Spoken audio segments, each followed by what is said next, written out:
Welcome to the Scotty P podcast. I have my good friend Katie Sauger on. I'm very glad to have you today. The main theme of the podcast is kind of like, I like to have like warriors on and talk about like life, motivation. And you are extremely successful. You are a personal trainer. You coach coaches now for First Form. Yeah. Worked your way up from being an ambassador where you're essentially, they're coaching you. And now you worked your way up and now you're coaching their coaches, which is awesome. And you train jiu-jitsu. You used to do MMA. You're an active athlete. And yeah, I'm just excited to have you on and talk about the journey. Thank you. I'm excited to be here. So kind of just for the audience, kind of tell them like your background, your story, kind of how you got started in this whole warrior life. Oh man, that's actually a crazy story. And it's funny because it ties into what happened a few months ago. But I actually got started in MMA when I finally ended it with my first boyfriend. My first boyfriend I've ever dated was super abusive, big guy, super verbally abusive, physically abusive, would do some pretty crazy things like spit on me, push me off chairs at bonfires. And yeah, he was a piece of shit pretty much. And when I finally ended things and was at my lowest of lows, I started working out at the gym. I was kind of overweight and didn't have any friends really in my area. I moved around a lot, about at least 7 times growing up. So I was at my 3rd high school and started going to the gym and just focusing on weightlifting. And then I also had this strong need to learn self-defense.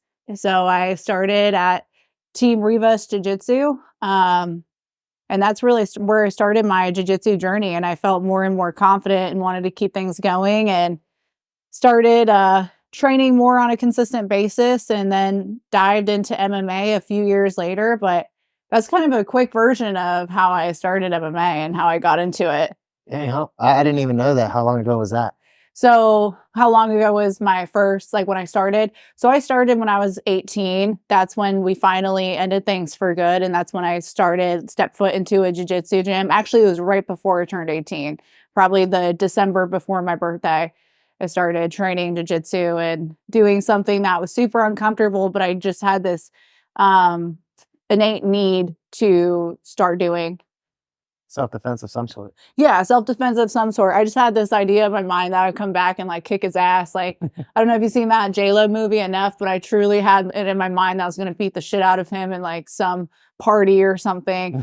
But I didn't get that revenge. And in fact, I saw him a couple months ago hanging outside a vape shop looking disgusting and no car. And I'm like, this is exactly, I'm not surprised that you're there. Yeah.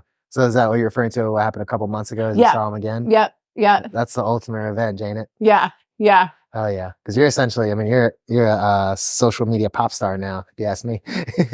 Oh man. It's so crazy to think about. It's just a bunch of friends that I got to meet through social media, which is really cool. That's how I view it now. Engagement, growing my social media has been a journey, but I realized that's, it's really nothing. It's just a positive of getting to meet more people. I'm glad that you're able to find that. And it's so funny, it's like the people that hurt us, the best thing that we can do is 1, let karma take care of it. Mm-hmm. And obviously karma took care of it for you. Yeah. And then 2 is almost, it's hard to do, but we almost have to be thankful because they pushed us to be where we wanted to be, Oh, absolutely. Absolutely. If it wasn't for me getting beat up when I was little, I wouldn't want to do MMA and be a fighter. Yeah. Otherwise, because you kind of almost need a chip on your shoulder to want to take the beatings. Oh yeah, absolutely. You definitely do. I think it helps, diving into that. I forget who said it, but it's almost like diving into your demons. There's another word for it, but it definitely helps motivate you to keep training, and especially on your days where you don't feel like doing anything. It's another word. There's another word for demons. Yeah. Shadows. Yeah. Shadows. There's, I gotta find it. It's driving me crazy. I've seen it all over TikTok. People just use it as their pre-workout, as their demons, and go to the gym. Yeah. There's always, one of my favorite ones. I sent it to some of my close friends, but it's we broke up. I'm doing my villain arc. You down to train? And then it shows Iron Man putting on his suit. And it's me who's already trained twice. And it's suiting up to go lift with his homie. Dead Well, ass, yeah. yeah. So you definitely went through your whole villain arc for sure. Oh, absolutely. Definitely did. So yeah, I kind of want to dive into the whole first form thing because I was Mhm, kind of interested in it for a little bit. I still might do it. I don't know. I just couldn't really afford it at the time, mhm. but now I'm actually in a position where I probably possibly could do it. But it's Yeah. essentially like this program where they kind of want you to you get the supplements and you try them out, Mhm, and then you become an ambassador for them, and mhm. they offer you coaching to show you how to like grow your social media, your presence, and your business. Yeah, that's part of it, which is the really cool thing. So, surprisingly enough, a lot of our affiliates don't necessarily have that goal in mind. Some people just wanna help people. So they come in, identifying with the core values that we have at First Form, all 12 of them or some of them, or the mission that we have, and they just wanna help their family or friends. So we provide the education to go out and truly make a difference long term. So some people, yes, they wanna grow their social media and they wanna be an athlete for this company, but some people just want to help their family and friends or just get that education. So it's a really awesome opportunity. It's something that I didn't recognize when I first joined, as a Legionnaire. So it's a Legionnaire program, right? Yeah. Yeah, very cool. And then so you like worked your way up and now you coach like other people who are coming up or Yeah, so anybody that comes into the program, they get a designated Legionnaire coach, and so I have the opportunity to meet some really cool individuals with different life stories that have different goals and help them. It's my mission to make sure that I help them be successful in whatever that goal is. If they want to help their family become healthier, okay, how do we have conversations about nutrition? How do we lead by example so your family asks questions to make that change? Or some people want to grow their business or implement what they're learning through the Legionnaire program into real estate or whatever it may be. So it's my job to make sure that they grow and see that goal fulfilled. awesome, awesome. Yeah, let's introduce the doggos one more time. So we got Drax We got here. Drax here. This guy's Yeah. huge, big I old head. I'm the dog center of Drax. I'm not gonna pretend like these are my dogs, but I love them. This is Drax. This is Chloe. He's really nice. And He's then we got some got photos. buggers laying inside, and then my dog is probably shitting somewhere right right now. Yeah, we had her at jiu-jitsu the other day. And she was tripping out. She was like, "What are y'all doing to my mom?" Yeah, she is so skittish. She's a skittish girl. Yeah, so man, that's really cool.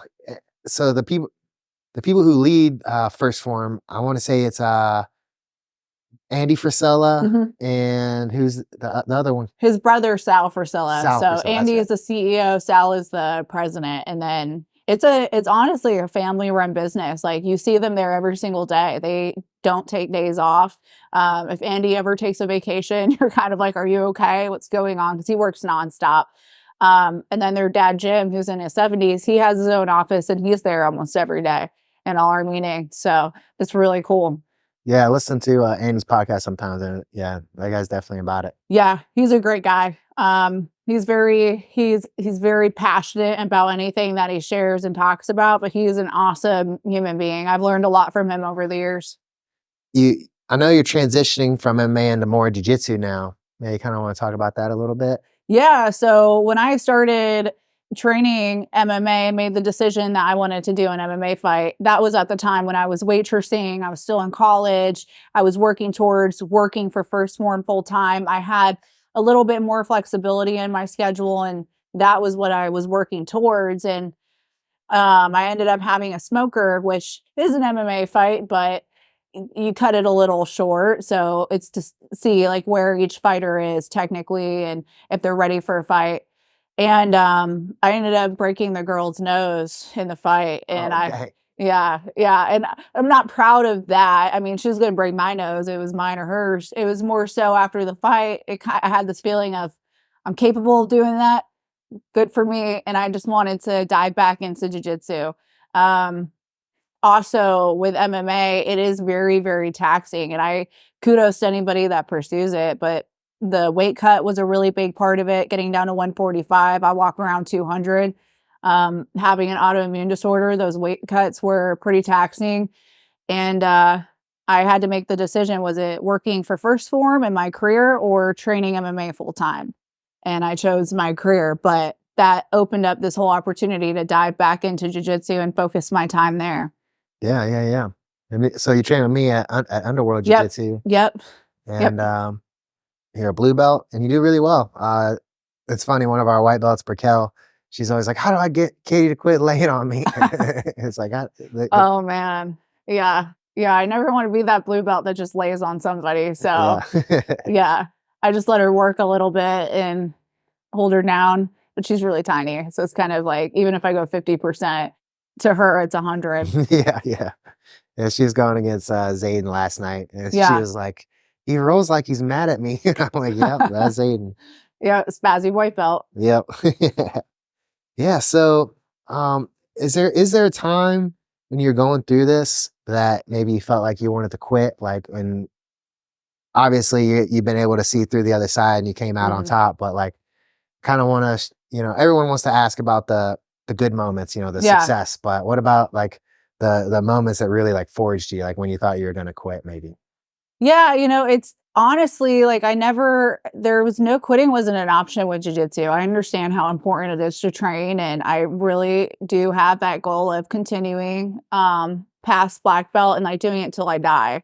It may not be something that I do every single day, but it's not something that I'm ever gonna give up. So quitting, honestly, with jujitsu never crosses my mind. I couldn't imagine giving it up. I've ended relationships for jujitsu, because it is a huge passion of mine, and it's not going anywhere. But there has been times where I've told myself, like, "Man, you suck," and then you have your coach, not you, telling you Yeah. you suck, and then you're like, "I gotta get better." But I would say those are my worst moments, when you just are stuck in side control in a NAGA comp, or losing to someone that may not be that good. And you're like, if you're not good, and then I fucking suck really Yeah, yeah, bad.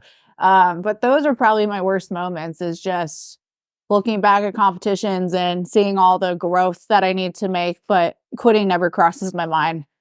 What about with the career though, the coaching and the personal training? Yeah, like quitting my career and going to jujitsu, or any struggles Oh, with just my yeah, it's just career. struggles with your Yeah. career. Yeah. It's definitely a very high pressure position that I work. There's a lot of demands with it, and it's not for everybody.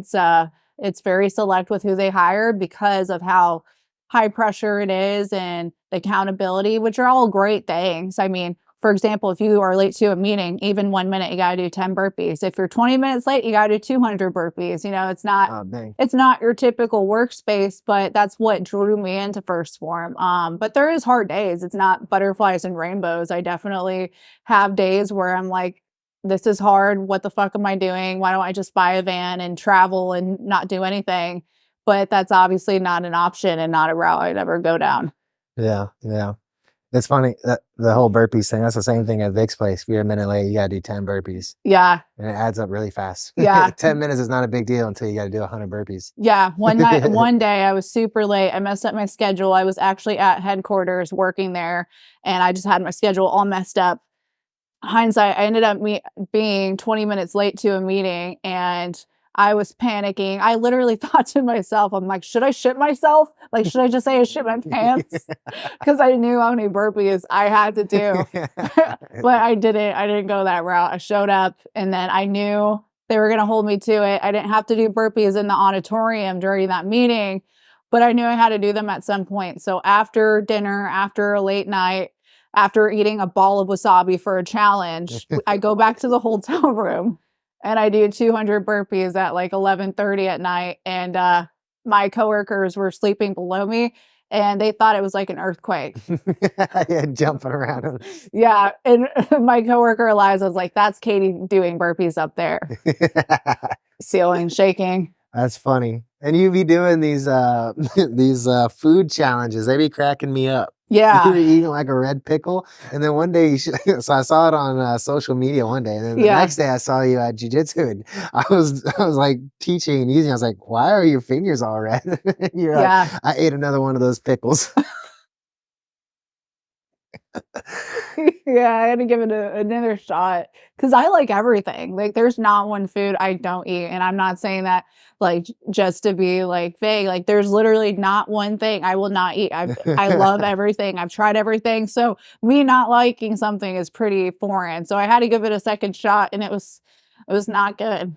It was Yeah. not good. Well, it is like some spicy It was a pickle. chamoy, like, red dye 40, like, I'm not against red dye 40, like, it's in a lot of things, like, I'm not, like, anti, like, don't eat it, but, like, even for that, it was, like, solid, just red dye, doused pickle, and you, like, shoved Mexican candy into it, and then Takis, and then you drizzled chamoy, and, yeah, it was terrible. It definitely Oh, dang.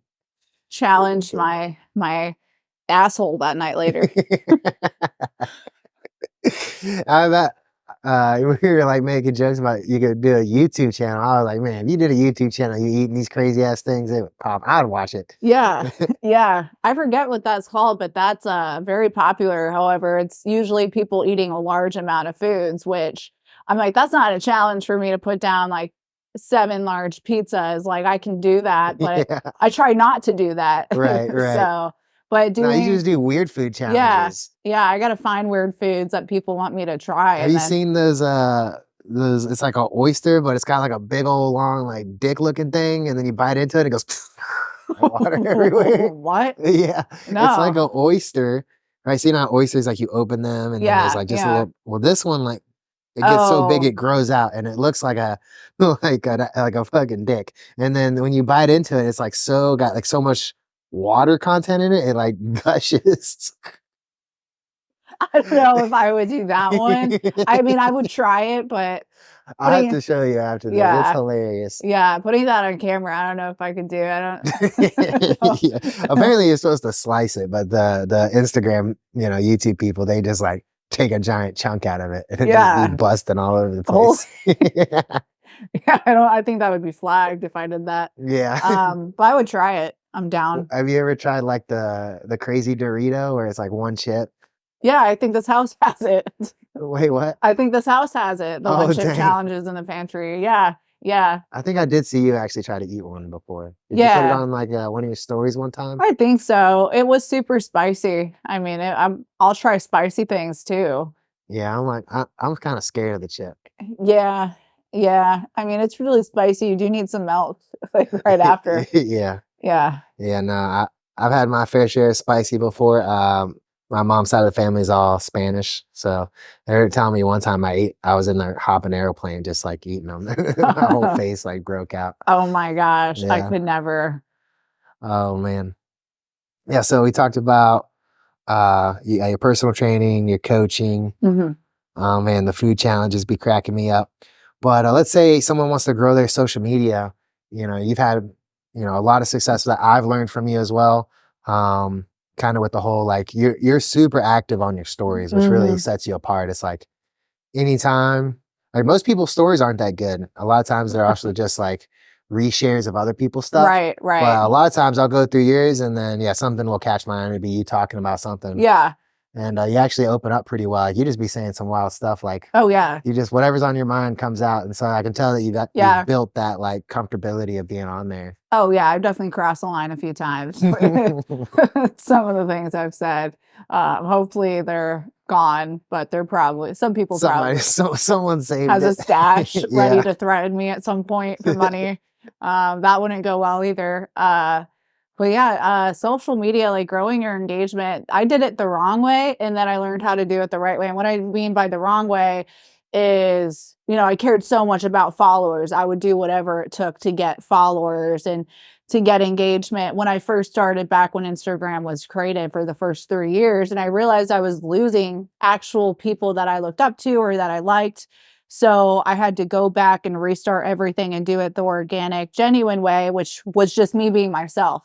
So one way that I've grown my engagement, oh, there's another dog. One way that I've grown my engagement is just talking on my story, not giving a shit what anybody thinks or being like, well, my life's boring. Why would I share that? These dogs are going crazy. My life's boring. Why would I share that? Or I don't like my voice or I look stupid. I just started sharing. And that allowed me to meet new people that liked my personality or had a similar personality. And I started to grow that way. But also being consistent. Like, yeah, you're going to post things that looking back, you're like, that was stupid. Or, I don't necessarily think that was a great reel or a great picture, but consistency truly pays off when you are trying to build your brand and impact more people.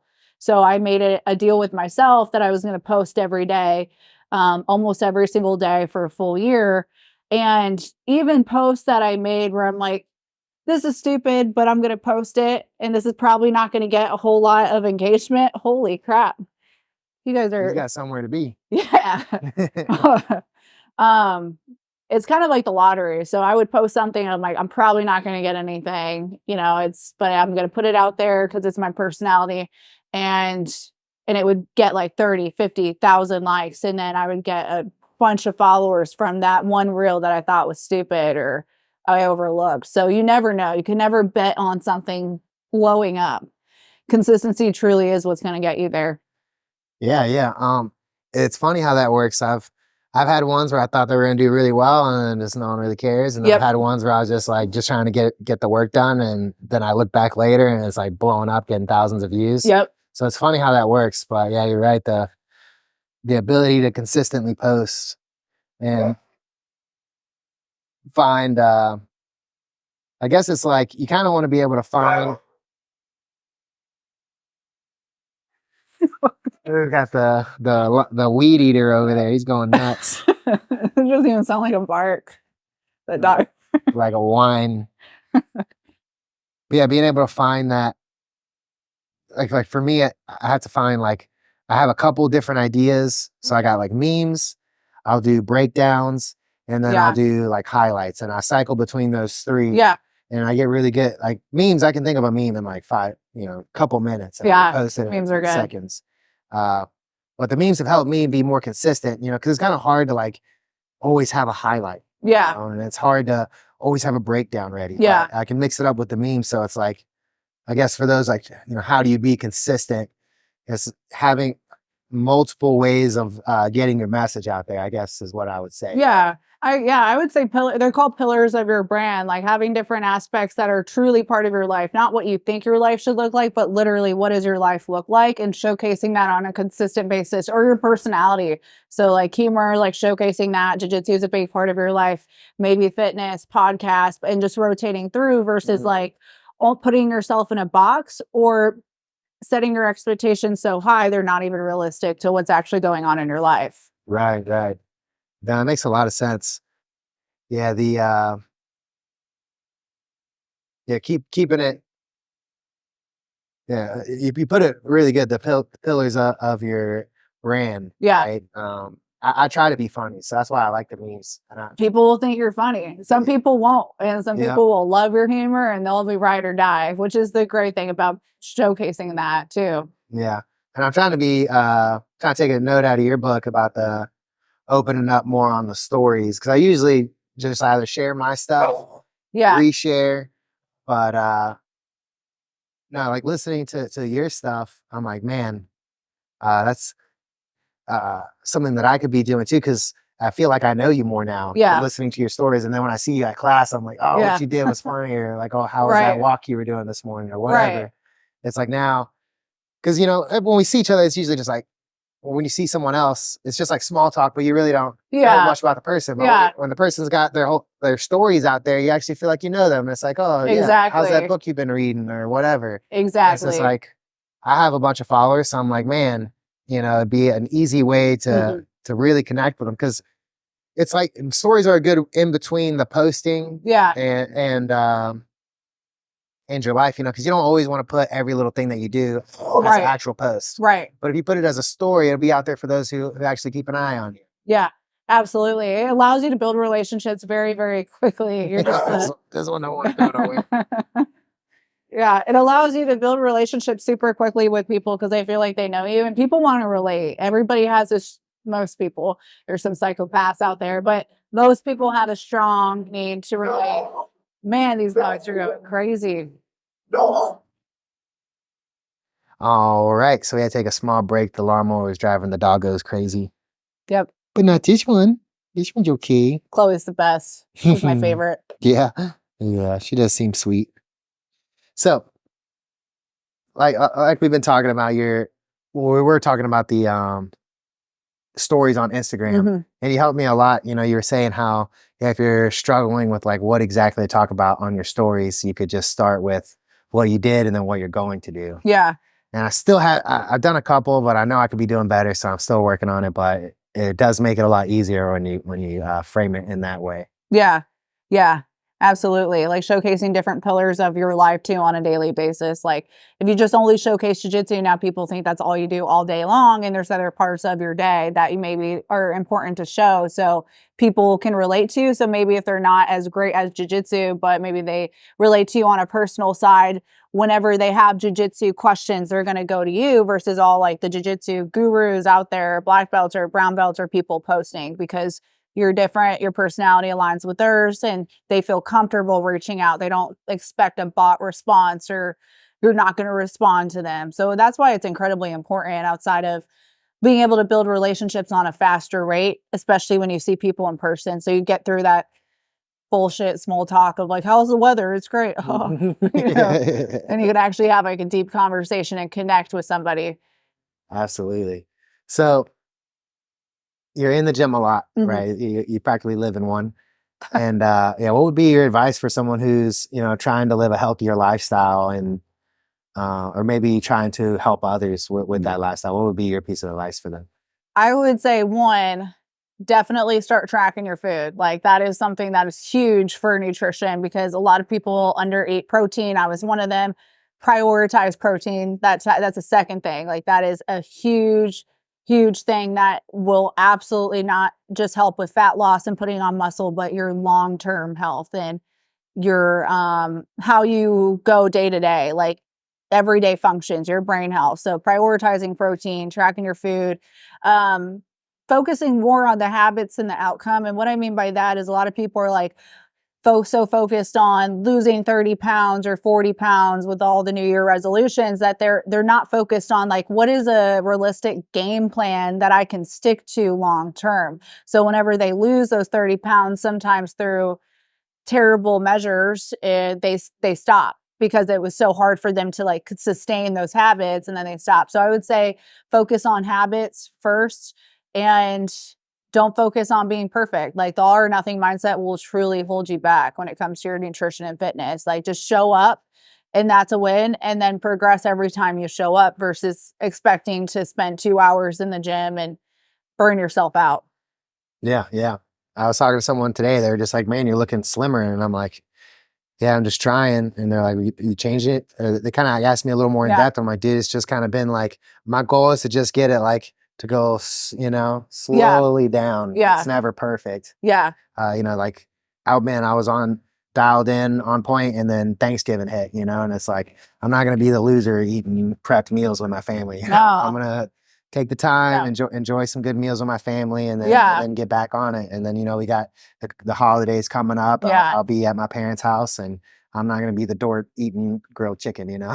Yeah, no, I'm eating all the cookies. I'm drinking all the alcohol, and I'll still work out that day and I'll be fine. Like it's only one day. You have the amount of food you have to eat to gain 5 pounds of fat is absolutely insane. It's like 10 large Domino's pizzas in addition to what your body needs during that day. So it's about 20,000 calories on average, probably a little bit lower. That's a lot of calories for someone to eat to gain 5 pounds. Yeah. But people are so obsessed with the scale that they think they've gained like 10 pounds in one day and it's all water weight. Right. Well, and another thing, tell me what you think about this. So, and I've had people try to tell me about their diets, and in my experience, dieting is great. You know, obviously we all have to watch our intake of food, but the number one thing that I try to tell people is like, you can't out diet a sedentary lifestyle. You have to be active. Like you could be, if you're sedentary, the amount of calories that you'd have to reduce to be able to maintain is like so small. It is. And if you just worked out, just dedicated it just an hour or even 30 minutes. You know, it takes time to work up to an hour. So even 30 minutes of activity, you're going to be able to increase your calories to a point where at least it's more sustainable long term. Yeah. Does that make a lot of sense? Yeah, absolutely. The amount of calories someone would need if they weren't working out is pretty small. The other piece to that is working out, especially resistance training, which is so crucial. Muscle is your organ of longevity. And a lot of people don't recognize how important resistance training is for so many different aspects outside of just toning up or fat loss. And honestly, if somebody worked out 20 minutes a day and they resistance trained or they did high intensity workouts, they would do really well. Like it's whatever you can do consistently versus whatever you think the ideal routine looks like. Right. Yeah, consistency over Mhm. like quantity over quality in some cases, Yeah. right? It's funny. There's you know, I think the general idea is people would pick quality over quantity. But I heard this really good saying. It was saying that how in a photography class they only had one test, and it was at the end of the year, and it was take the perfect picture. Mhm. And the people who always did well were the ones who took a bunch of pictures. The people who tried to take the perfect picture and only took a few Yeah. almost never did well. It's the people who took a bunch of pictures, were constantly at it, taking pictures, that they were able to refine it and come up with something that was actually really, worth it. Yeah. And so it's just like that idea, like, yes, quality is awesome, but if you don't have the quantity there, you're not going to be able to develop the quality. Right. So it's kind of like that idea is like, you have to be able to work out a bunch if you really want to come up with something that's actually that you're going to be able to stick with long term. Yeah. Yeah, absolutely. It's all about what you can do. I mean, some people don't want to wake up at 3 a.m. to get an hour workout in, but they can wake up at 3:30. Obviously, that's incredibly early. Not everyone's going to do that, nor do I encourage that, but it's what can you do on a consistent basis? And if this is not working, insanity is doing the same thing over time and expecting a different result, try something different. It's whatever you can realistically stick with. Yeah. Yeah. At the end of the day, you just got to find the time. And you've been running a lot lately too. I It's fucking hate running. the way you went about it cracks me up. So for me, I'm just the kind of person that I would never sign up for something like a competition, a run, a race, Mhm. or anything that would test myself unless I feel like I'm immaculate at like whatever it is. But I did read this meme one time and it really did kind of open my eyes. But it was saying sometimes you need a test to bring out the capability that you had. Yeah. And then it's so funny, right? When I read that, like the next week or the next day, you made a post. You're like, signed up for a 15K. Guess I'm running now. I was just like, I can't imagine doing that. But Yeah. now you're running. I see that you're actually getting the work in now. Yeah. Training for a half marathon and then a 10K and then a trip to Mexico. My friend invited me for free. So there's that. That's motivation there. If you're walking around in a bathing suit all week, I gotta, be on my game. But absolutely, training for something that is incredibly scary definitely motivates me to continue to keep going and do something different. But also with running, I've noticed my cardio and jiu-jitsu is significantly better. Mm. When I was running previously to my last knee surgery, my jiu-jitsu was awesome. Let me rephrase that. My techniques were not awesome, but like getting back up after like takedown Thursday over and over and over again was great. Mhm. And I remember I had more cardio than a guy that was more technical than me. And he was like, "What have you been doing?" And that was a huge compliment because he used to whoop my ass. And I'm like, "I've just been running, man." So it's been nice. It sucks during the process. It's great after. Yeah. The reason I brought up the running is because running is like, anyone can run for 20 minutes, So we're talking about like getting a workout in 20 minutes. Some people might feel like, oh, well, what do? I don't have any weights. I don't have a place to go. But it's like anyone throw on some running shoes and get out there and run. Yeah, absolutely. Anything. I mean, even 15 minutes, like you got to do what you got to do. It's not all or nothing in the sense of like, well, if I don't have an hour, what's the point? Do what you can Mhm. because that's the best mindset to have. Work with what you have. Yeah. Vic says that all the time. Do what you can with what you have. Yeah, he said that about my one leg when my knee was demolished. That makes a lot. That sounds just like Vic. Yep. Snap. So, one more story that I want to circle back to. I thought about it earlier and then it left my mind, but it came back to me. You did. So when you've been into arms training, you've been working with your pistols and Yeah. you have a gun. Yeah. You carry, and I just had Raquel on yesterday, so that one will drop the week prior to this It's gonna one. be awesome. But that's how we all kind of linked up. So obviously me and you know each other from the dark side. And then I opened up an affiliate.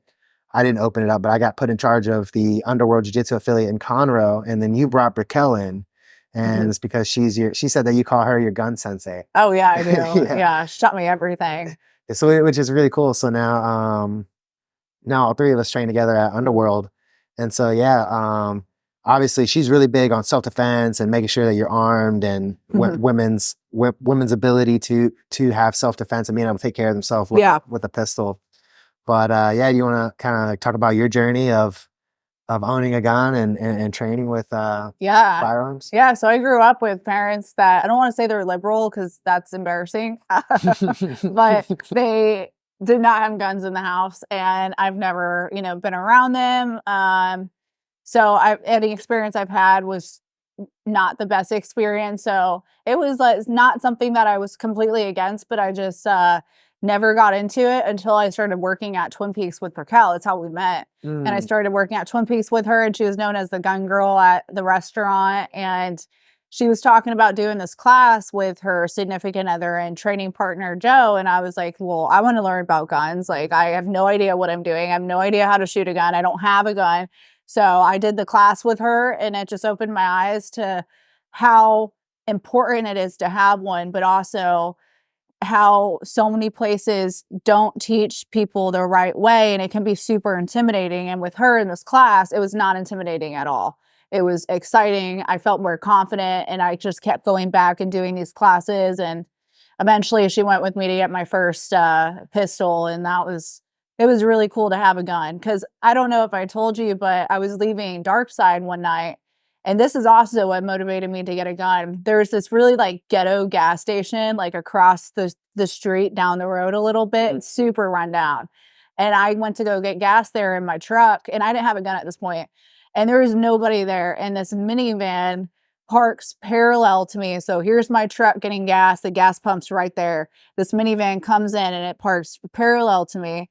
All the windows are tinted out, and you could see there was like 6 people in there, but they didn't get out of their minivan. So I immediately get into my truck because it's just me by myself. Gas pump is still in the truck, and they don't get out for 20 minutes. Like, they don't get the gas. They don't get anything. They're waiting for me to get out of my truck. So it's a waiting game. And I have 911, which I don't know if that necessarily would have done anything at that point, but I have it on the phone, and I'm thinking about just driving away with the gas pump in. And then finally somebody else drives into the gas station and they drive away, which was so sketchy.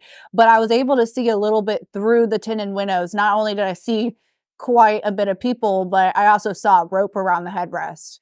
And I was like, holy shit. I'm like, what if I got out and there was 4 dudes? Yeah, like my blue belt jiu-jitsu is not going to get me pretty far. Right.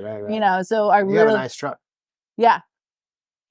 I mean, I feel safe when I'm in it, but it would have made no difference if I was outside of it. Right. So, yeah, that definitely increased the need to get a gun. And a couple of nights working at Twin Peaks, when I got off at like 2 a.m., walking outside, there would be cars that would pull right up in front of me. The parking lot was pretty empty, and I would pretend that I had something and like would grab onto it, and they would drive away. And I'm like, I'm a big girl, and that's happening to me. I can't even imagine how scary it is being like 5'1", 5'2" as a female with no self-defense training whatsoever. Right.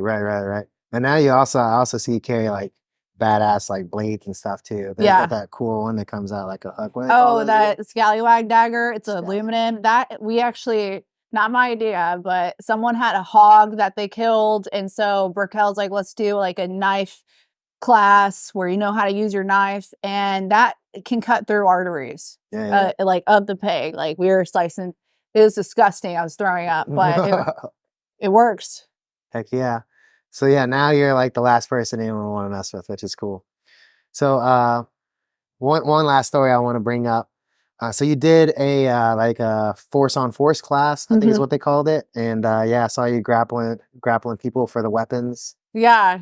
It was basically a tactical defense. Like, what do you do if you have a gun and somebody else has a gun, or if you have a gun and they don't have a gun but they're trying to grab it?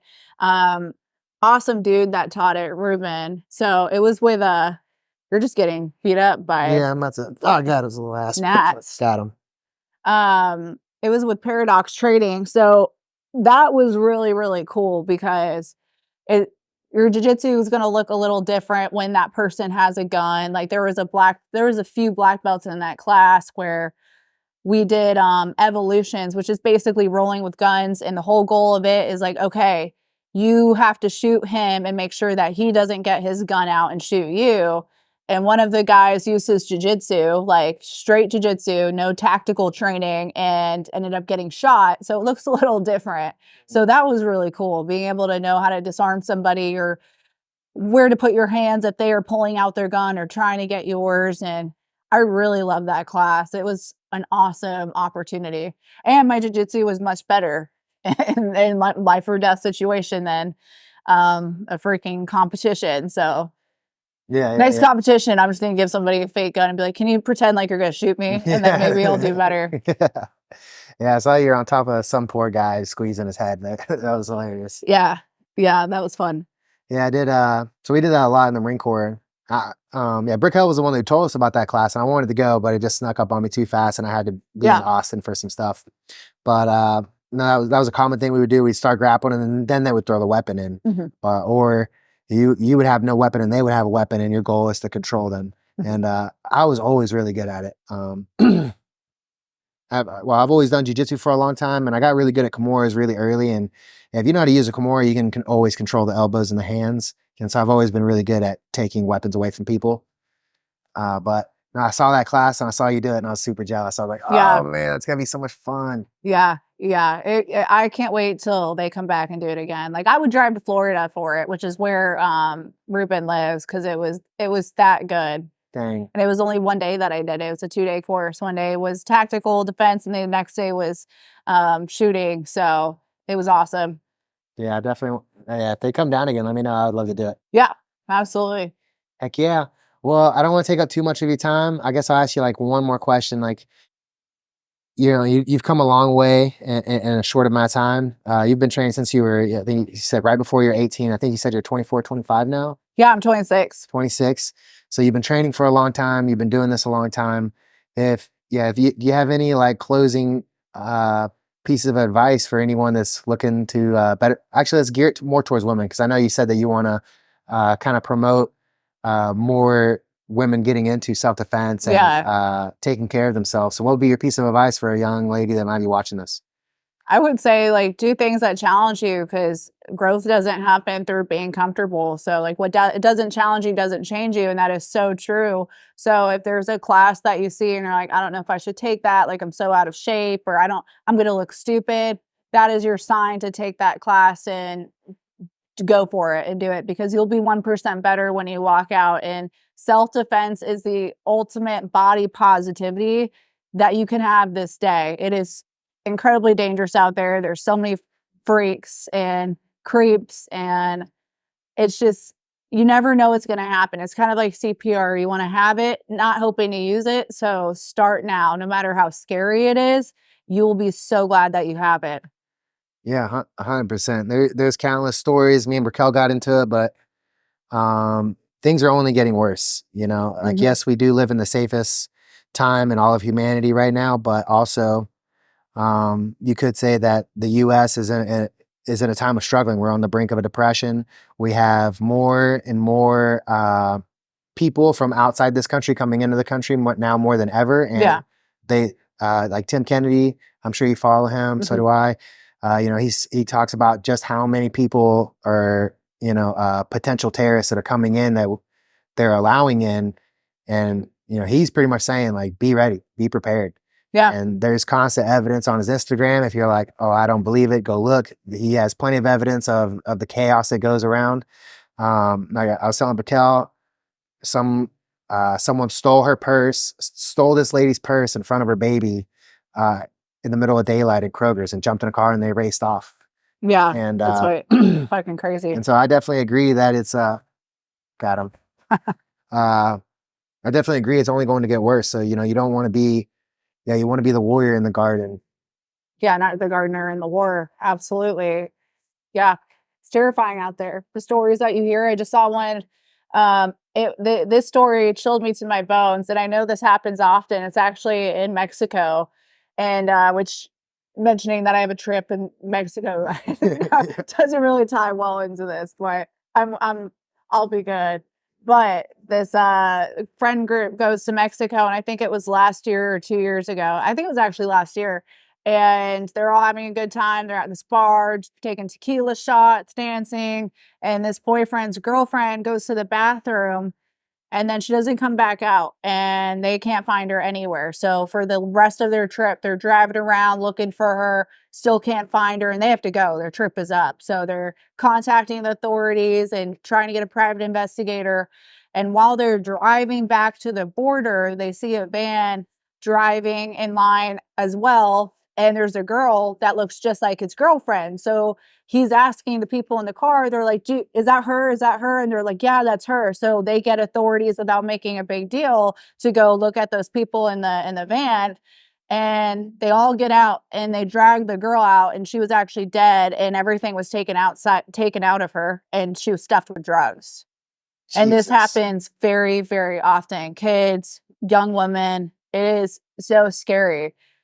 It's hard because you battle that fine line of like, I don't want to focus on the negative. I want to be a positive person, but you also have to be very aware of your surroundings and what's going on. So it's a tough battle because you could lose your shit if you only think about all those negative things that are going on a constant basis. But you also have to be aware and conscious of everything. Yeah, 100%. Well, I appreciate having you on, Katie. They're weed eating and mowing next door, so it makes sense if we just go ahead and wrap this up. But thank you so much for coming on. I appreciate you. Yeah. And I think there's definitely some good bits of information in there for the audience. So thank you. You're welcome. Catch you guys later.